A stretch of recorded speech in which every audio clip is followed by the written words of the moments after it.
Good evening and welcome to TICKBOX ONE on NCBN Television TT out of Trinidad and Tobago. We have a fun-filled evening for you this evening. We have females in the house, great ones, and we hope that you have a wonderful show. We're speaking netball this evening, and it's my pleasure to welcome some of the Caribbean's finest administrators. Before we do that, congratulations, of course, to two winners last night, Copa winners, Argentina. Not a fan, but still saying congratulations to them. And to Euro winners, Spain. Still not a fan. But congratulations to them. Maybe Trinidad will get a chance next time to go Copa. Jamaica was there. I don't think they were treated fairly with the officiating. I don't think even Canada and the USA were treated fairly with some of the officiating that we have. But in the Caribbean, we have better officiating, and we have better officials, and we have better administrators. And I'm going to introduce some of them to you now in netball. We know we have some in boxing and basketball and the other sports, but netball seems to be special in the hearts of the Caribbean. We have had a world champion in Trinidad and Tobago way back in the days of Jean-Pierre and company. Nowadays, Jamaica is they are top guns, but the administrators remain steadfast and strong. Let's introduce to you our guest for today's show. The president of the Caribbean Netball Association out of St. Lucia, Miss Rufina Paul, from Trinidad and Tobago. Our president here, Miss Tricia and Blackburn, I understand she's from South, which is good. And introducing our next guest, who is one of the founders and past president, past secretary, past anything. She is out of, I still don't know where. I've known this woman for like 18 years. And I don't know whether she is Bajan or Jamaican, which one, because she doesn't speak totally Barbadian and she doesn't speak totally Jamaican. But she has her roots in the Caribbean, and that is what's important. And she's a founding member, like I said, of the Caribbean Netball Association. I have a board there reminding me, believe it or not. But we're here to talk netball and Caribbean netball. Ladies, welcome to TICKBOX ONE on NCBNTT. Thank you. Good to have you all. I haven't seen some of these faces in ages, and some new faces. Welcome again. I want to start with you, Miss Paul. You're from St. Lucia. We're not one of the strongest people, although I saw you guys were winning some games and so on. But you are head of the Caribbean Netball Association. Tell me what's going on with Caribbean Netball at present. Okay, good afternoon, everybody, and thank you for having Caribbean Netball on. It's a pleasure being here with you. Making the time to be here was paramount, so I really want to appreciate giving netball some airtime on your program. Caribbean Netball, actually this year, Caribbean Netball is celebrating 50 years since its establishment, and also the 70th year of the West Indies Board, which transitioned to the Caribbean Netball Association in 1974. In 1954, the West Indies Netball Board of Control was established. So we celebrated these milestones in April when we hosted the Jean-Pierre Caribbean Youth Netball Tournament. In terms of netball and performance and visibility, the Caribbean countries, save for Jamaica, to some extent Trinidad and Tobago and Barbados. St. Vincent is doing well right now, and Grenada is also toe-to-toe. Some of us have dropped way down in terms of our rankings. We recognize the need to get some structures going in terms of better performances. And so at the end of the day, what we really have to look at is our coaching plans, our umpiring, because our umpires in the region as few and far between, we had to up that the number of umpires that we have was certified at the national level, and also our standard of play. I think generally we have the raw talent. It's just a matter of packaging it properly and also building some level of endurance and stamina. Watching some of our games, particularly some of the games you saw as well from the qualifier, in the fourth quarter, third to fourth quarter, we tend to get a little tired. So obviously we need to build some more core strength moving forward. So our fitness, our psychological, status and so have to be looked at. So it's really looked at the whole package in terms of how we move the process forward. It's difficult because at the end of the day, we are countries that have very high travel costs, but we're trying to see how best we can maneuver in terms of getting things done. Okay, Sharon, on that same point, she brought up a point just now about the physicality of the game and things like that. I have seen netball at Commonwealth level and in some other international competitions. In fact, even at the Pacific Games and so on, and the African Championships and so on. To me, when I look at the Caribbean countries play, with the exception of Jamaica, we're not as physical as some of these teams. Even the African teams, we're not as physical. Our umpires are still blowing tweets. And when you look at the African countries, you look at the Commonwealth Games, you see it's totally different. In your opinion, is that something that we have to look at when it comes to Caribbean netball? I'm glad you asked. And just one correction, you introduced me as Tricia Ann, so it's Sherry Ann Blackburn. Sherry Ann, okay.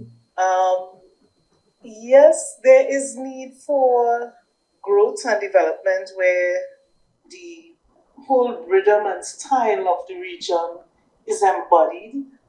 The umpiring and yes, the athletes need to grow in that regard. And I'm glad that you do not play the sport and you have been able to identify that we are not as robust and as quick as the rest of the world is.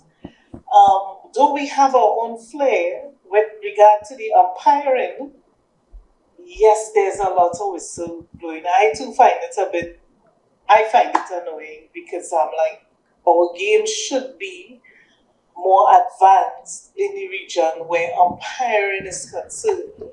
So there is need for us to develop in that area. And when that happens, you will see also the game itself growing to a higher level, because if you have athletes playing at one pace, it is controlled by umpires. So an umpire can set the tone for the actual game. And if it has too many stoppages, will slow down the game. So I'm glad you identified it is a key area for development, and we really need to zero in on it to grow our game in the region. Kathy, I'll come to you now because you have been through several eras. You founded this organization, or you were one of the founders of this organization way back in 1984, I think. And you would have seen netball come, netball go.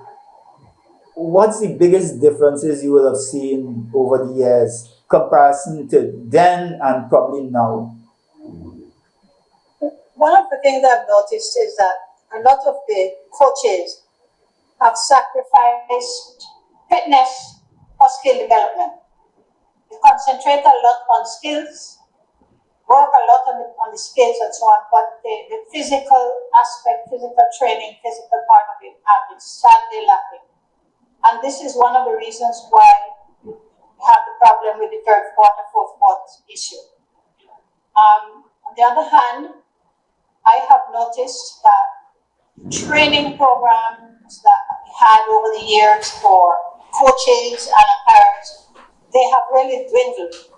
Once upon a time, there was a joint coaching and umpiring committees with the Americas Netball Association and Caribbean Netball Association. And together, we worked on training coaches, umpires, and so on. I remember there was a time when Barbados had 12 advanced umpires. The region had something like 20 advanced umpires, a whole set of intermediates. I mean, I was chairman of the umpires committee at the time, and they kept the record, and I had almost over 80 umpires across the region. Now we can't even find 8. And so we have sacrificed the whole session of training, developing our umpires, our coaches.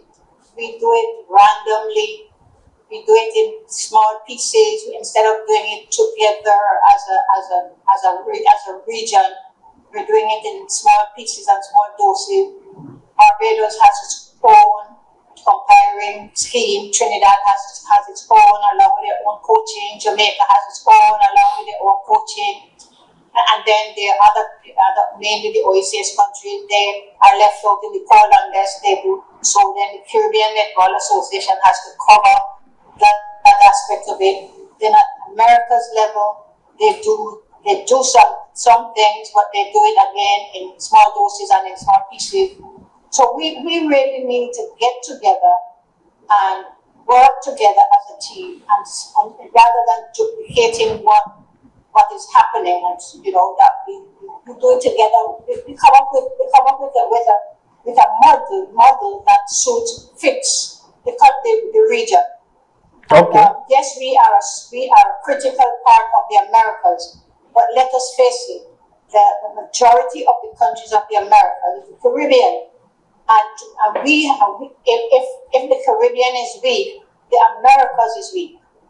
So Okay. therefore, I think that we will have to find a way that Caribbean Netball Association and Netball America work together so that we can, as I said, we can come up with a model. I mean, Okay. unfortunately, I've been there for all 50 years of the life of the Caribbean Netball Association, and I've watched it come and go. And right now I'm watching it going. Well, I'm hoping that it doesn't go. But I'm shifting back to Rufina now. Or may I say Miss Paul?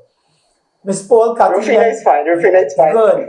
Kathy mentioned a very important point there, because it's the point I was going to bring up after. Is the concentration too much on world qualifying or America's qualifying than on Caribbean netball? Because Caribbean netball used to be a very big thing in my younger days, and probably your younger days. It used to be a big thing. Now Caribbean netball is watered down. You're seeing now, like I saw last year's Jean Pierre tournament with 5 countries.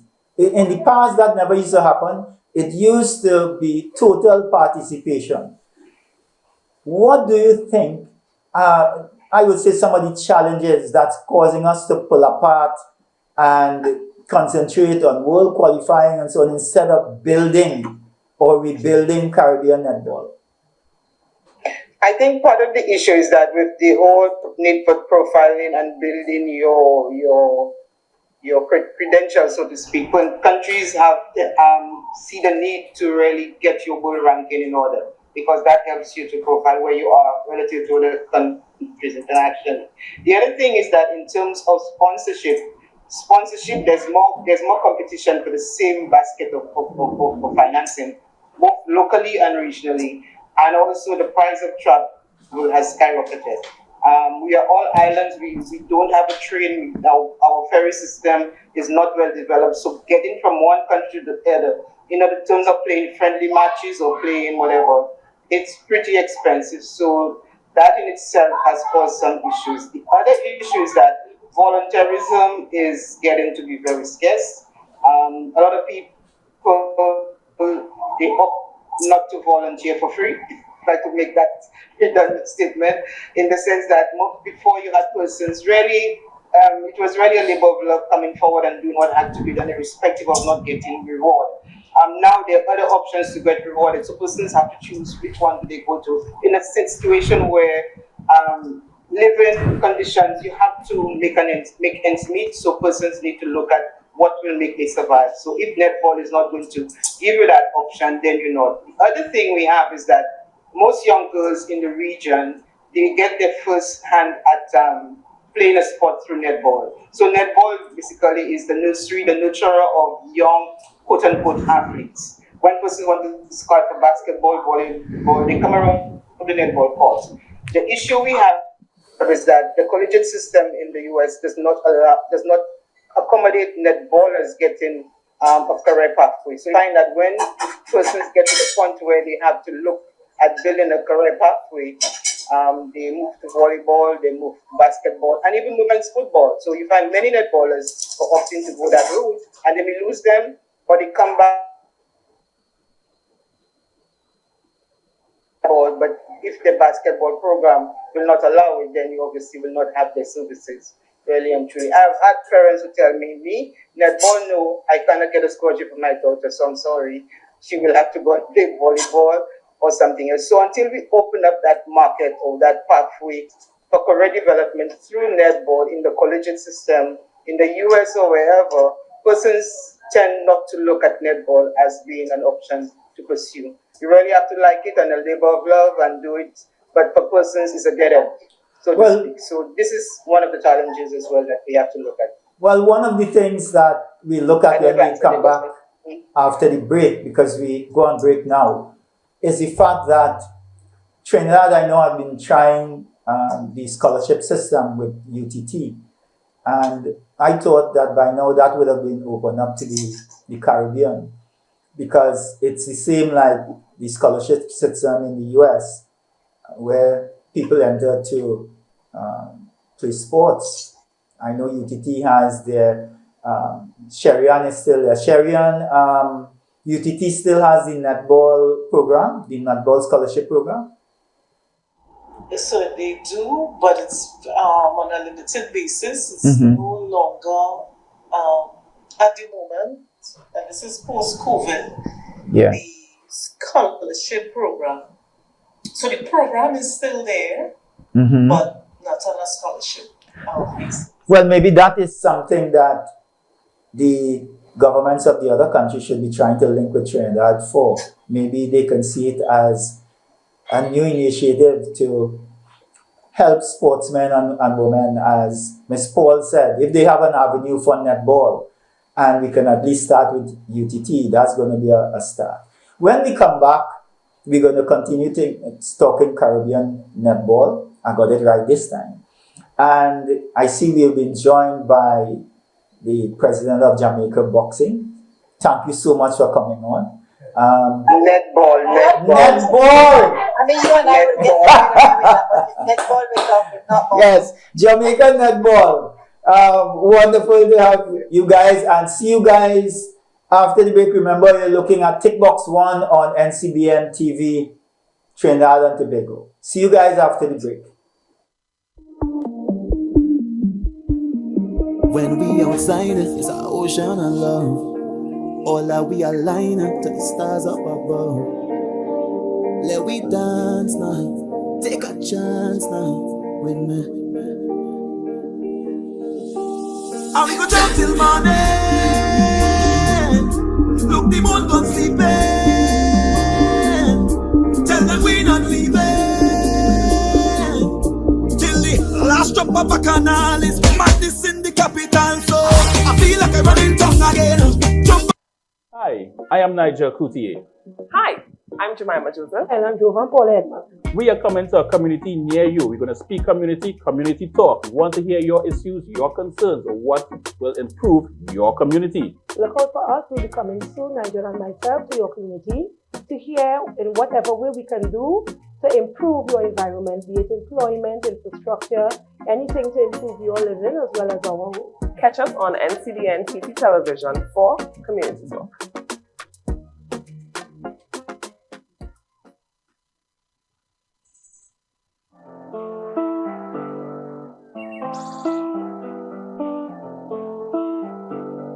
Change our TV to the sound wave, they can't be cool.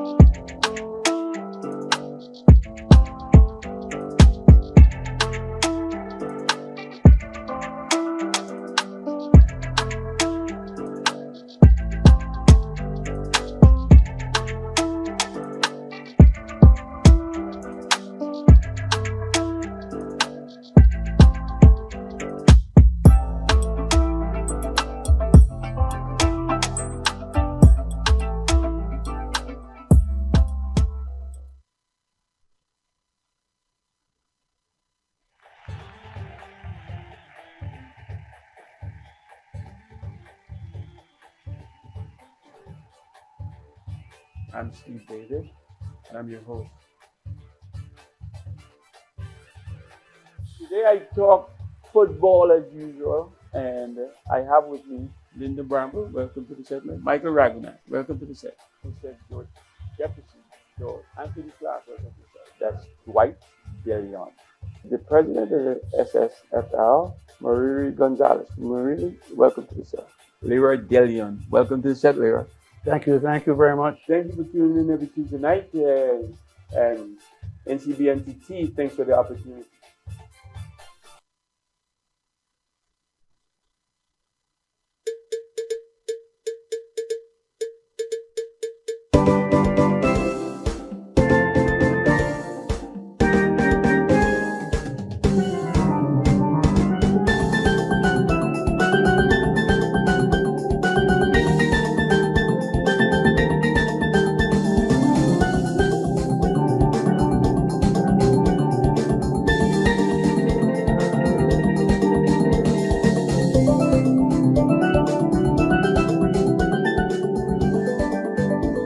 Trinbago Heritage, every Wednesday at 8 p.m. on NCBNTT Television Network.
And we're back to tick some more boxes on TICKBOX ONE on NCBN Television TT. We're ticking some netball boxes. And like I said, I'm being prompted all the way through to say netball, netball, netball. But we're going to tick some more boxes. We'd like to welcome in to the discussion President of Jamaica Netball. I said it right. I got it right this time. Ms. Tricia Robinson. Welcome to the show, Tricia, and we were discussing the state of Caribbean netball at present. Now, I know your perspective will be quite different in comparison to the others because you have gone way above even the past champion Trinidad and Tobago and the other countries. So, like we discussed prior to the show, you guys have the secret recipe. You all are the Colonel Sanders of netball in the Caribbean. You have the secret recipe. So, for you, what do you think is about the state of netball in the Caribbean at present? Thank you very much for having me on your program. Well, there's always room for improvement. And so, even though Jamaica may be on top just now, we're not quite where we want to be. Certainly, our aim is to be number one in the world. It's going to take some time, it's going to take a lot of hard work. And we're right there. Our sister nations, not where we want them to be, also. And so, every time we get an opportunity to host in our own country, we always extend the invitation to them. Okay. I saw you guys and I saw you guys playing at Commonwealth Games. And at one point, I thought that it was a rugby match. Like I was telling them, and we tend not to umpire like that in the Caribbean. But you, the Jamaicans, seem to be well accustomed to this style of play.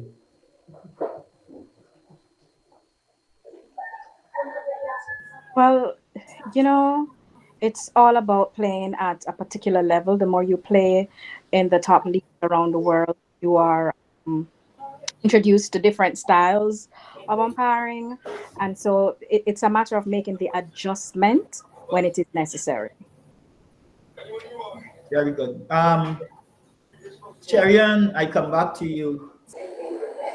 We have a series, and I'll throw this out also to the other countries.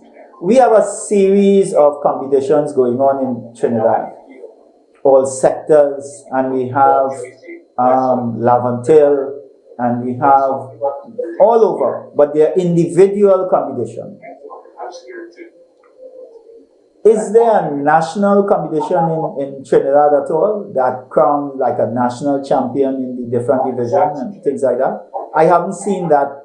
I have seen all the different individual organization hosting tournaments. Right. Thank you, James, for that question. It used to be a thing of the past, so I participated in national competition years ago. However, in coming into office, we realized that it has been down for some time. The competition didn't resurface for a number of years. So in order for us to do that, we had to review the current structure where we have competition throughout the country during the year and to re-engineer a space for the national governing body to have a national competition. And as recent as we can, we will at council level discussing how that structure would look. So it's going to be back on stream, God's willing, 2025, a national competition for netball in Trinidad and Tobago. Tricia, do you all have the same thing in Jamaica? You have national championships and so on?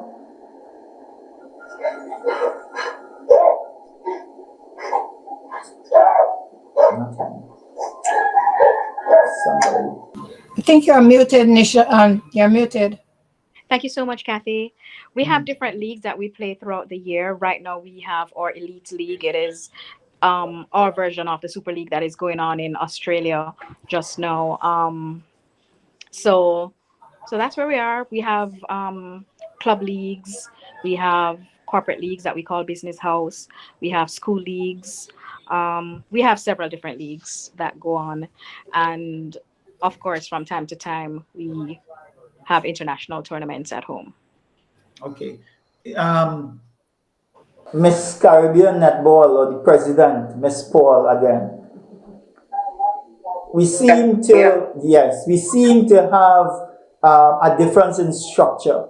Do you think that at the Caribbean level, if it would not be an important initiative to probably restructure Caribbean netball and have a structured approach to this in that all the countries can follow, from Pee-wee level to youth level or junior level to youth and things like that? Because it's the same thing I was telling basketball. After these girls are finished with school, it's only getting into a team, if they can get into a team, because there are no under 22 national competitions, there are no under 25s, there are no under 21s. Could you see the Caribbean Netball Association putting in a more structured approach to Caribbean netball? Okay, yes. In terms of the OECS, there was the OECS under 23 up until 2018, where you had the ECCB sponsoring that sub-regional tournament every year. Again, because of the need for countries to gain a ranking, we transitioned from the under 23 tournament, which is ECCB sponsored from 1991.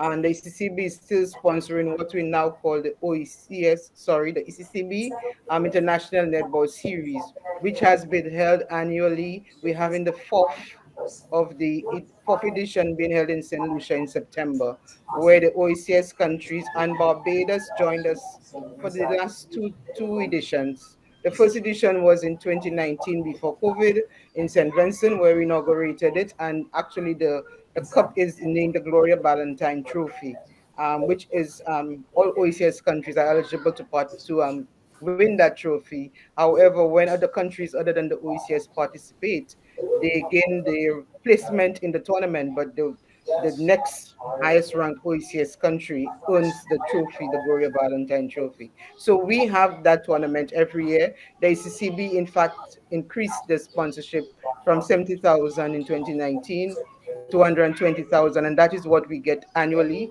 to help the OECS countries to come to the tournament. And that money is essentially devoted to accommodation and meals.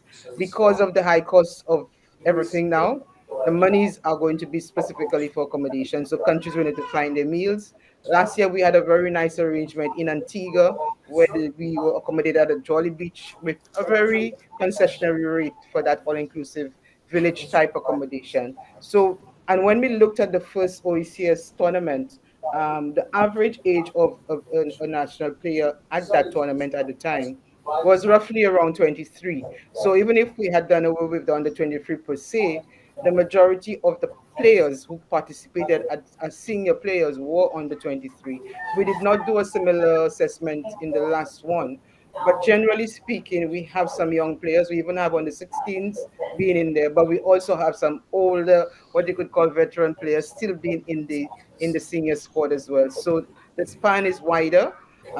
We do not have the cohorts of under 21 or under 23 anymore, but we need to see how we can build that. And I think there has been some level of thinking between Caribbean Netball and the Americas, but not in a unified conversation, that Caribbean Netball does developmental. We continue with our OECS, but then we build on the other competitive type international, competitions moving forward with more engagement from a regional perspective, because from the America standpoint, the majority of the countries are the same countries which Caribbean Netball deals with.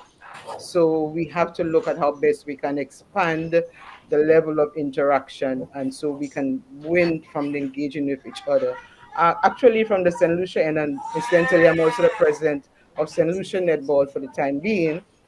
We are looking at increasing our level of skills for our players, because we have dropped tremendously as a country in terms of ranking, and we have with us a national coach out of Jamaica. Thanks, Tricia.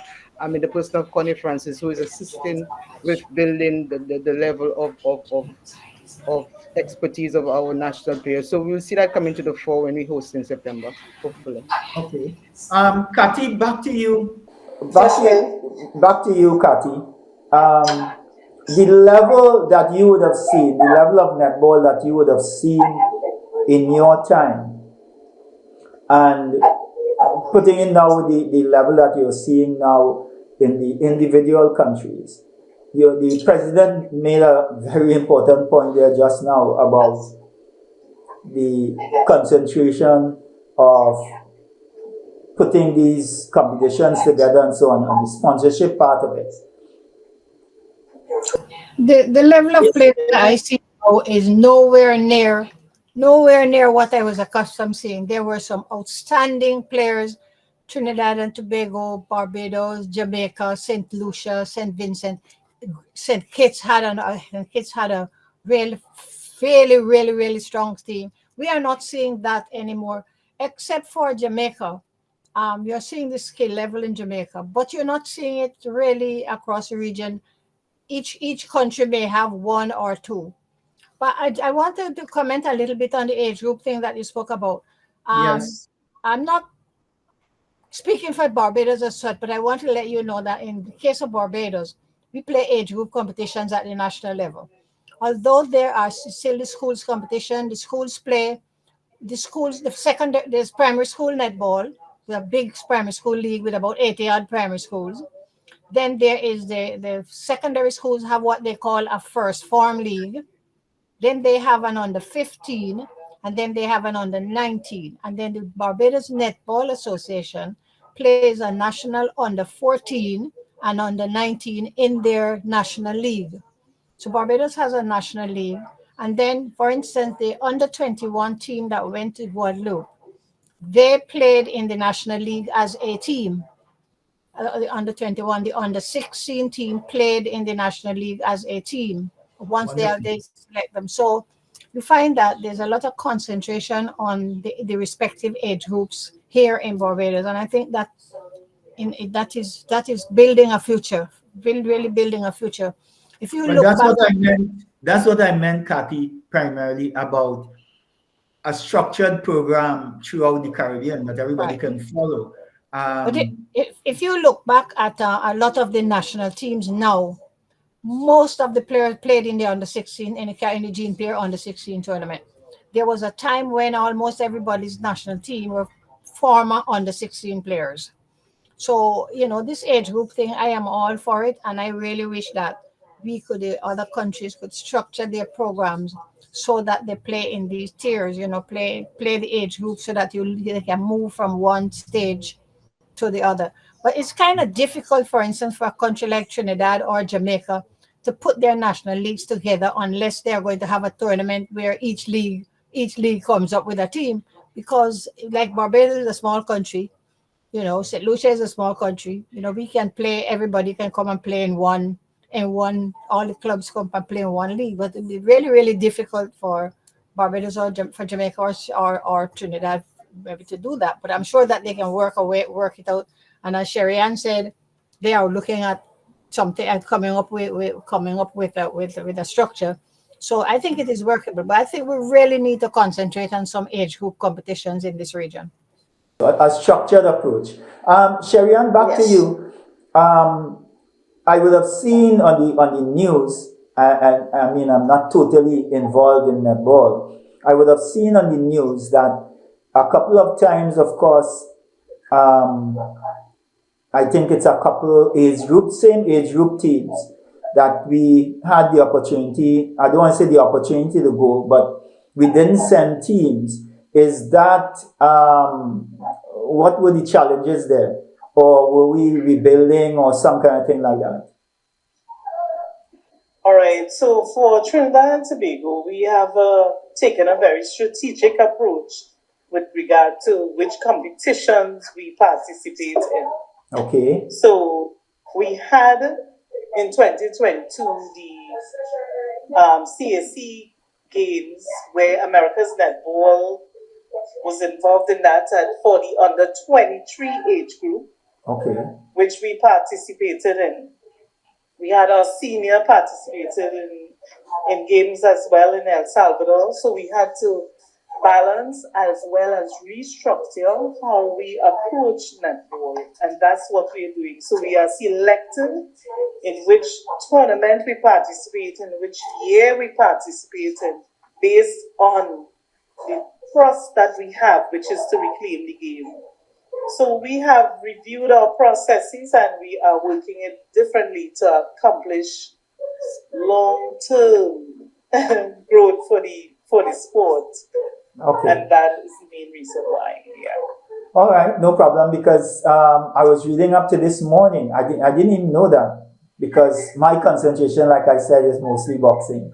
But I was reading this morning where I think last year or this year or sometime there was some uproar about us not sending a team and so on, or a couple of teams to some competition. So, like you explained, it's a structured approach you have in place and so on.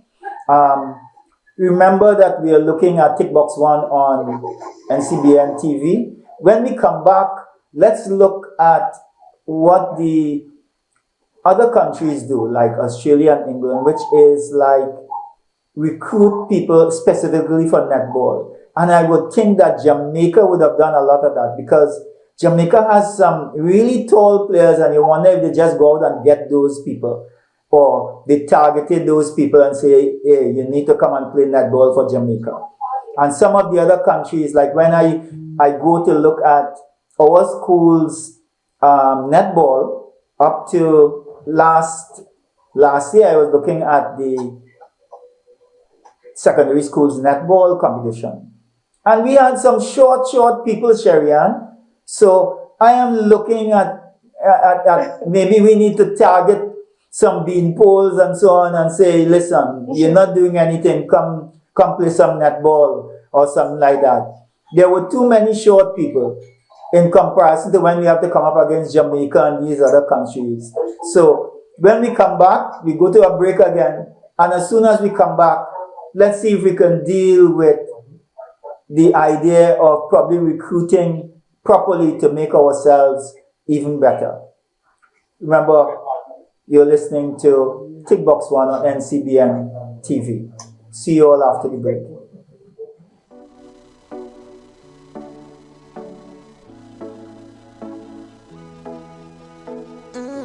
Hi, I am Nigel. Quote Me Today is your daily motivational segment to start your day right. Join me Monday to Friday, 9 a.m. right here on NCBN. Remember, wake up with a smile. Today is your day. That's why when we festin', we just bed tight when we jammin', we just jam down when we drinking, man it's strong rum, eh. Pop a bottle right now when we festin', we just bed tight when we jammin', we just jam down when we drinking, man it's strong rum, eh. Pop a bottle, push up your hand.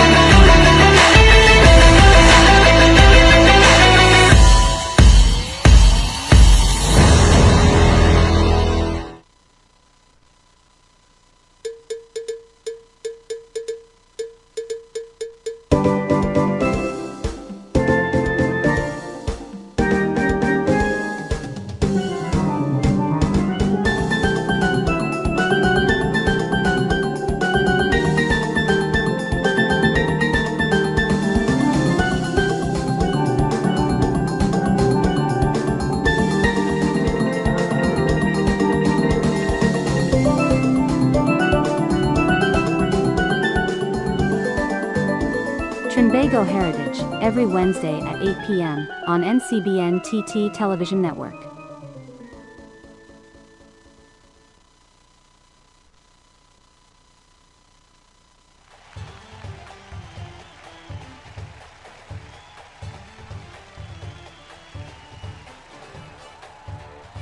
I'm Steve David, and I'm your host. Today I talk football as usual, and I have with me Linda Bramble, welcome to the set. Michael Ragunac, welcome to the set. Instead George Jefferson, George Anthony Clark, welcome to the set. That's Dwight DeLeon. The president of the SSFL, Mariri Gonzalez. Mariri, welcome to the set. Leroy DeLeon, welcome to the set, Leroy. Thank you very much. Thank you for tuning in every Tuesday night, and NCBNTT, thanks for the opportunity.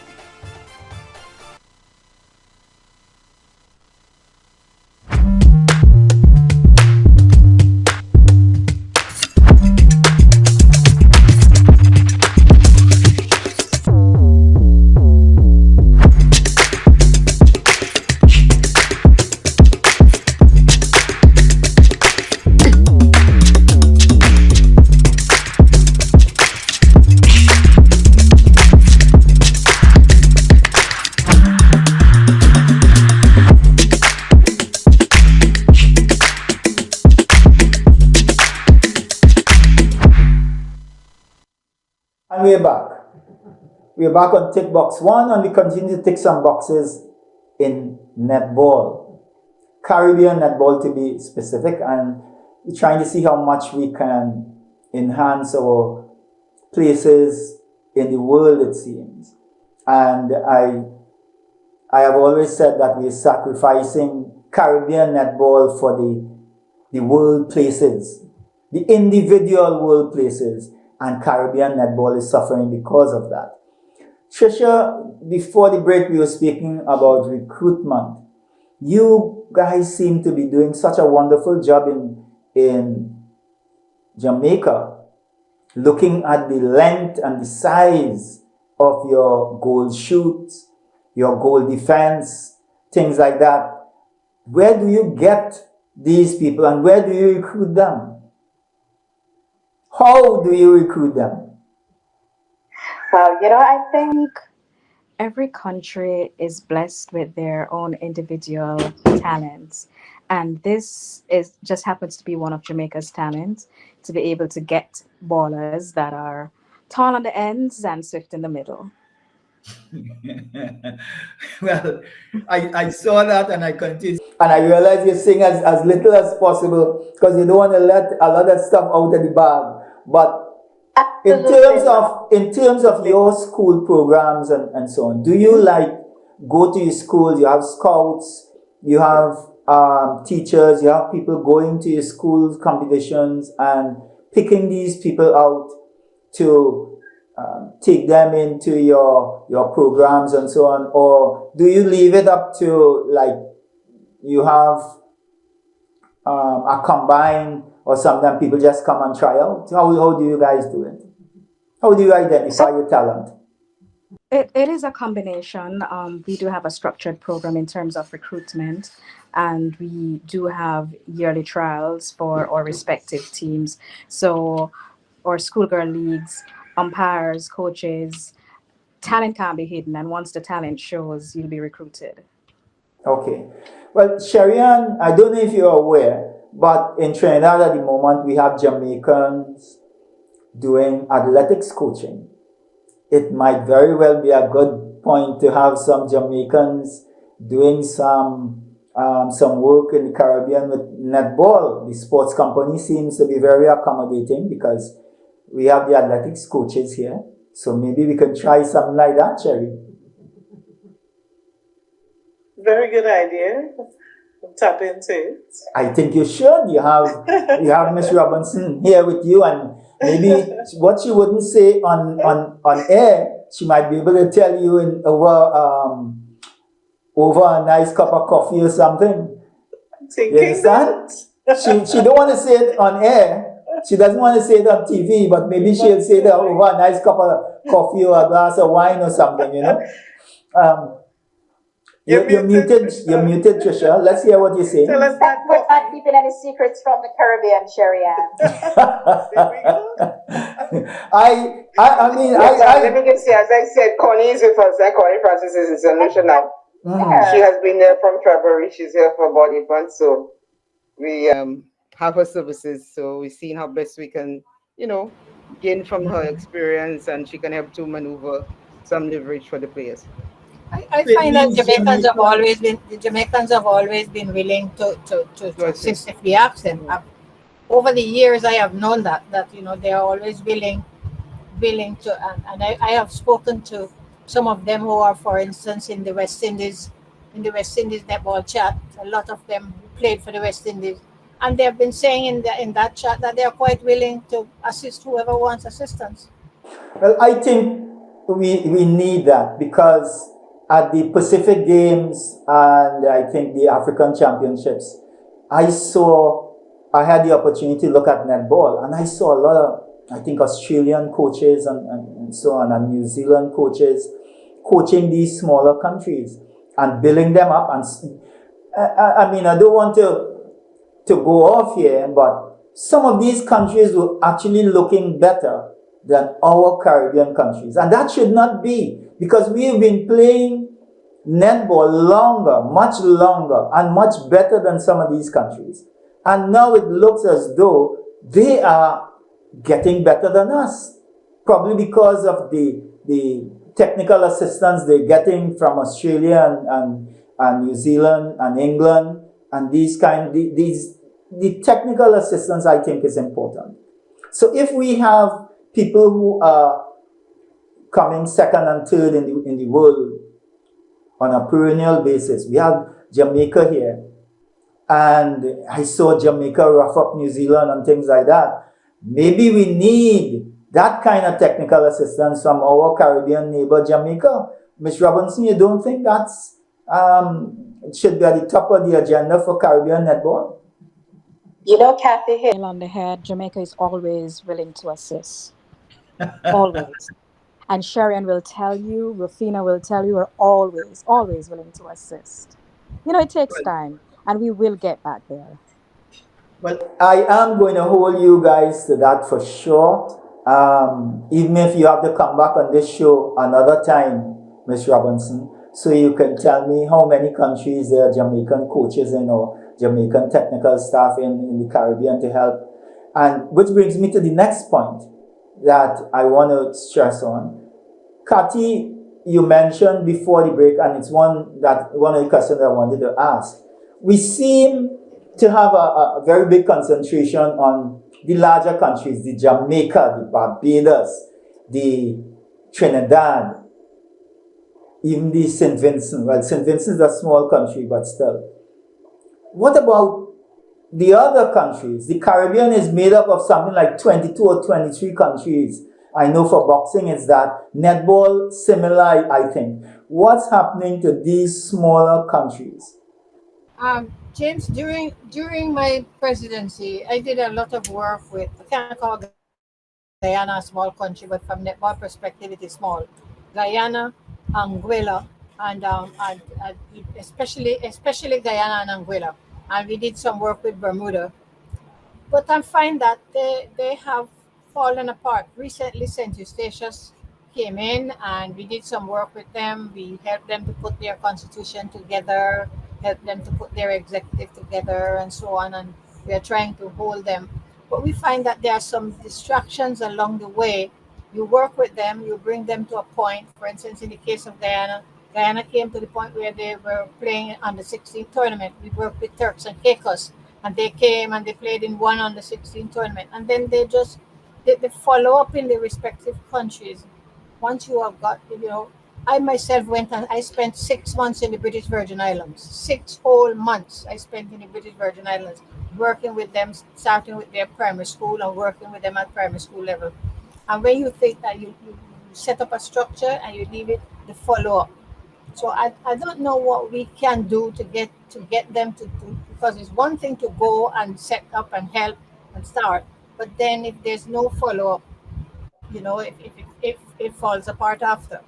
So I'll go to the Caribbean netball president now. Actually, how many countries do you have? I'm talking about active countries. Do you have at the moment in Caribbean netball? Okay, in terms of active countries, I would say 10, 11. We have these. What's that? So little. I expected it to be much more. 10 active. I mean, really active. But then you also have. We're trying to bring back Angola, particularly to the September tournament. Montserrat came back on board last year, and we're trying to keep them on board. So they should be participating this year. Then you have BVI, who has made connections, and they are also involved on the America circuit. So we have, in terms of active countries, let me start from south, going north: Trinidad and Tobago, Barbados, Jamaica, the four islands. That's 7. You have Antigua, you have St. Kitts, then you have Cayman Islands. So that makes it about 10. And then you have the Montserrats, the Anguillas. We spoke with Bahamas last year, trying to bring them back on board. What the Olympic Committee president said was that they were trying to recreate a netball structure, because the person who had the passion for it, either she had passed or she had retired from the whole process. So we spoke with Bahamas as well, but I think they are considering bringing it back on board. Turks and Caicos is another country that was on board, but again, getting 2 persons in terms of the cost of travel is not as easy, and persons, again, as I said before, volunteerism is very a rarity. And so what we're trying to do as best we can is to work in a virtual space, and when we need to have that in-person connection, have it. So there are at least roughly 23 countries that can be reached, but for now the active ones are between 10 and 12, so to speak. All right, well, guys.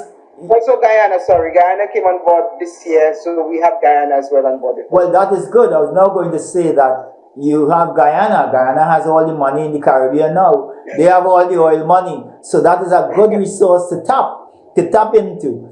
And I'm hoping that you guys... There is a new executive, but again, she's struggling. She's trying to build capacity, so we're working with her. Yeah. And I think I had a conversation up to last week, yeah. So it's a good resource to tap into when I bring up my next point, which is the advent. We've been around for 50 years. You're celebrating your 50th anniversary. There are other countries that are now way beyond that. They are doing professional netball. Some of our players are in there. Jamaicans, Trinidadians, and so on are playing professional netball. What's the possibility, do you guys think, of having a professional netball, even if it's the fives, a professional netball league in the Caribbean, so that our young women don't have to go to as far as Australia and all these places, but we can set up a system right here. Sherian, what about you? Trinidad seems to have a prolific set of netball clubs and leagues going, just like Jamaica and so on. What do you think is the possibility? I'm speaking of Caribbean-wise. Yeah, I think there's a great possibility. The conversation has, it started a little while now of that happening and really coming on stream. I think it is for the region to hone and really own that. It may have to start with a country and probably evolve. But I think it's a great possibility and a great initiative. I've heard of it discussed more than once, but somebody really has to own it. And it could start with us. I don't see a challenge with that. We have to work on somebody getting a franchise, somebody putting Probably. some money Tricia, into what it. about? Yeah. Well, let me go to Tricia because they seem to have the most resources. So, what do you think the possibility? Probably starting in Jamaica. Well, I wouldn't say we have the most resources because, like everybody else, we make the best use of what we have. We have what we call our Super League, which we term the Elite League here, and we're looking at taking in Caribbean players, not necessarily Caribbean players, but talented players to add to the pool. So, like I said, it's not going to take one day. It's not going to be overnight. It is a process. We recognize where we are in the region as a region. We're not where we want to be. And so collectively, we will move. All right. What about Kathy? Your thoughts on that? You think we can get there soon? I think if we really work on it, we can come up with a league.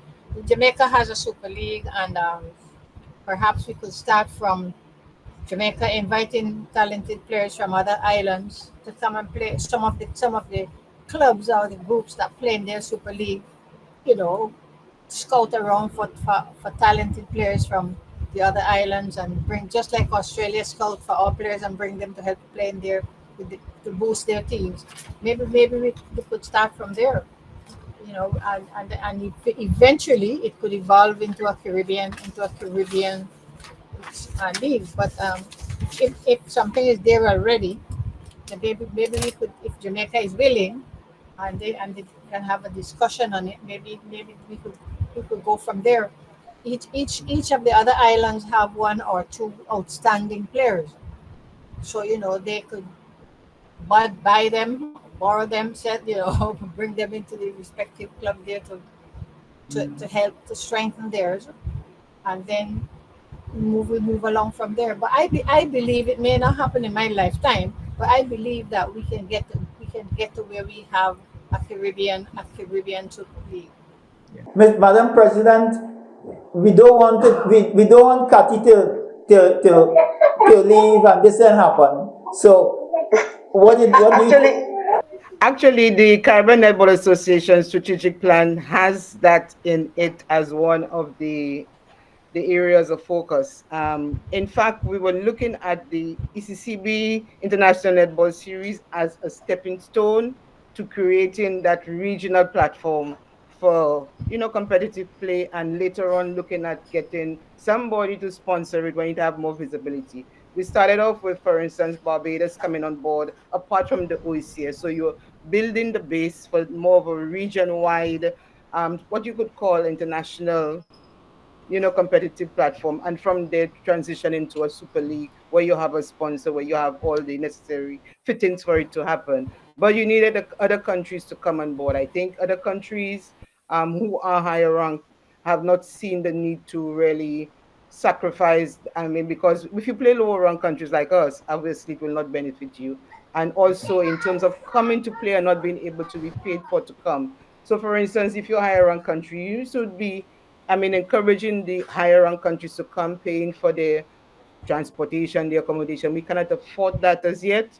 So there is no benefit or win-win, so to speak, in it. But it is something that was being looked at. We also were looking at maybe partnering with the Caribbean banks, because we have ACCB on board with us for the last 30 plus years, and they are going strong with the OECS countries. So there is something already. It's a matter of getting other banks on board or getting the Carbon Development Bank on board, and to build that base and then mushrooming into something which would really give netballers something to look forward to as a career pathway, quote unquote. But again, we need to have that conversation without too much distraction. Wonderful. James, one of the things that I would really like to see happen is that we get back to having our West Indies netball team. And I say West Indies because, yes, we are Caribbean, but when you say a West Indies team, it means a lot more to the outside of us than if you say a Caribbean team. And I really would have liked to see us get back to where we have our West Indies netball team. Cherian, I think possibly we can do that, because then we can involve like the governments now and just tell them the example is the cricket. But Cherian, I want to get back to you. And basically, I was asked this question and I told them I was going to ask you it online. If there is, let's say, a group of business people willing to host a tournament in Trinidad, I know, of course, they have to go through your channels and so on. What's the possibility of having some of these, and it's a club tournament, by the way, having some of your Caribbean neighbors, the clubs, participate in that tournament? I understand they are going to, they might inject some funds into the tournament. It won't be a lot of US, but might be a lot of TT. So what's the possibility and what's the route for these people? So, James, I think an initiative like that is a stepping stone for more regional play. It's a great idea. I think you should not say more TT, just say more money or more money. More something. No, I am being guided. I am being guided by what they tell me, so that no problem. If let's say they're doing a tournament like $20,000 first prize or whatever it is, that's gonna just work out to probably about 3,000 US for one of your Caribbean neighbors, and they might think that's a little bit of money. In Trinidad, for a club, that's a good bit of money.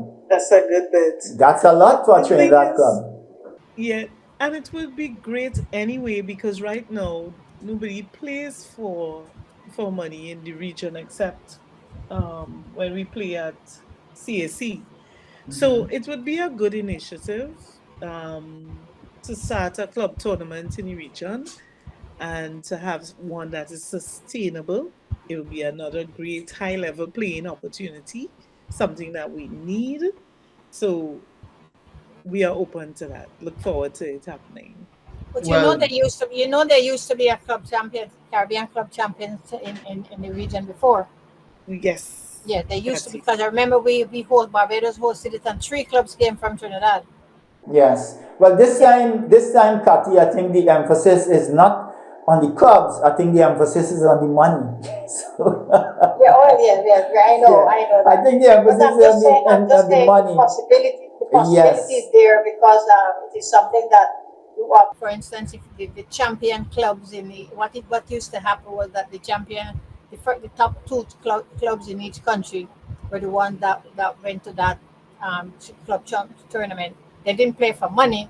I guess they play for bragging rights, but but the foundation has was laid, so it shouldn't be difficult to get it going again for money.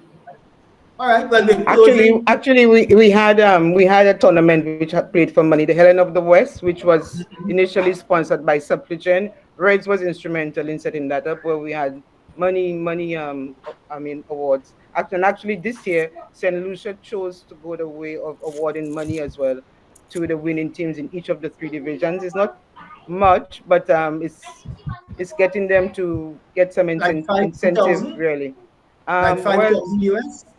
No, we could not afford that much in terms of our Division One because we did not have as many teams as we initially, because we had set the cash money higher for the Division One, but because the number of teams was so small, we reduced the award and also for the other teams. But if there was more, we would have probably looked to see how best we could have incentivized it, maybe a 4,000 EC.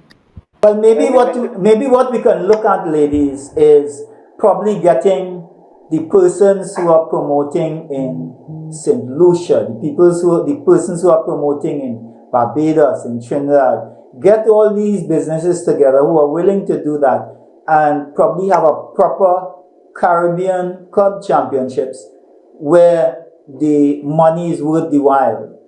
So that's one of the things I'm going to throw out to these same individuals, and I'll get back to you guys. Who knows? We might be chatting. Our next chat probably might be on a money league where we'll be able to do. We have our closing remarks now because we only have a couple minutes to go. So short and concise. Tricia, your advice to the Caribbean countries? Let's work collectively in ensuring that our region comes on top again. Okay. How about you, Sharian? I underscore what Tricia has said, and I look forward to thank you again for the opportunity, and look forward to the region working at implementing some of the initiatives that will reclaim netball to the region. That sounds like a plan. Kathy, before I go to the president. My closing remarks, I would like to see our Caribbean countries come together and get our coaching and umpiring programs restructured and improved. Madam President, we end with you. Madam President, you have the last say. It seems as though you have the last say. You're the president of Caribbean Netball. So you have the last say. I want to underscore what was said by Tricia, Sherian, and also Kathy. The region has a lot of potential. We have the raw material. If our energies are synergized, we can achieve more. So I'm really looking forward to us as a region putting our efforts together. Yes, our finances are limited, but if we use what we have wisely, the region can regain its footing in the world, really and truly. So looking forward to having more cohesion in terms of how we do what we do in the region. We have the capacity. Ladies, my many thanks to you all for taking this time out of your busy day. And I know that having you guys here would have made a big difference to Caribbean netball and netball as a whole. People as far as Africa, like I said, are listening to you guys, and they may share the similar challenges that we have. Again, it's a pleasure having you all. We have had today on TICKBOX ONE, Sherian Blackburn from Trinidad and Tobago Netball Association, Tricia Robinson from the Jamaica Netball Association. We have had the stalwart, one of the founders, Miss Kathy Harper Hall from, I can't say Jamaica or Barbados, whichever one she chooses. And of course, all two. But Jamaica is home because they can put, Barbados can put me out, Jamaica can't. All right, you see what I mean? And also to the president of the Caribbean Netball Association, Ms. Paul. Ladies, thank you all so much for the pleasure of your company on today's program. Remember Thank you for having us. Wonderful. Remember that we are viewing every Friday night, 8 p.m., TICKBOX ONE on NCBNTT, Trinidad and Tobago. Be viewing, like and subscribe, and send to all your friends and contacts.